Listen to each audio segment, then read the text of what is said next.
நெல்லையில் 495 வழக்குகளில் பிடிப்பட்ட 5191 கிலோ கஞ்சா எரித்து அழிக்கப்பட்டுள்ளது. இது பற்றி விரிவான தகவலை தர காத்திருக்கிறார் செய்தியாளர் அரியவரசு. அரியவரசு, எந்த இடத்தில் வைத்து இந்த கஞ்சா அழிக்கப்பட்டது? இதன் மதிப்பு எவ்வளவு?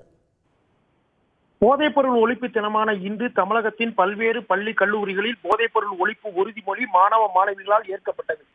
இதன் ஒரு கட்டமாக இன்று தென்மண்டல காவல்துறைக்கு உட்பட்ட திருநெல்வேலி, தென்காசி, தூத்துக்குடி, கன்னியாகுமரி, மதுரை, ராமநாதபுரம், திண்டுக்கல், விருதுநகர், தேனி ஆகிய மாவட்டங்களிலும் திருநெல்வேலி மற்றும் மதுரை மாநகரங்களில் உள்ள போதைப் பொருள் வழக்குகளில் பிடிப்பட்ட சுமார் 5191 கிலோ கஞ்சாவை நெல்லை சரக காவல்துறை துணைத் தலைவர் ப. மூர்த்தி தலைமையில் தென்மண்டல போதைப் பொருள் அழிப்புக்குழு உறுப்பினரும் நெல்லை மாநகர காவல் துணை ஆணையாளருமான ஆதோர் பச்சேரா, அதே மாதிரி மதுரை தடவியல் நிபுணர் விஜயதரணி ஆகியோர் முன்னிலையில் நெல்லை மாவட்டம் நாங்குநேரி அருகே உள்ள பாப்பான்குளம் கிராமத்தில் உள்ள aseptic systems biomedical waste management என்ற தனியார் நிறுவனத்தில் வைத்து முழுவதும் எரியூட்டி அளிக்கப்பட்டது.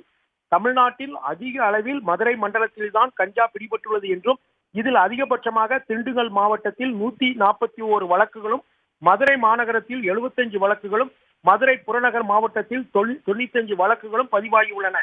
இந்த கஞ்சா அழிப்பு ஏற்பாடுகளை திருநெல்வேலி மாவட்ட காவல் கண்காணிப்பாளர் சிலம்பரசன் மற்றும் நாங்குநேரி உதவி காவல் கண்காணிப்பாளர் பிரசன்னகுமார் ஆகியோர் செய்திருந்தனர். சன் நியூஸ் வாட்ஸ்அப் சேனலை ஃபாலோ செய்யுங்கள். QR கோடை ஸ்கேன் செய்து சன் நியூஸோடு இணைந்திருங்கள்.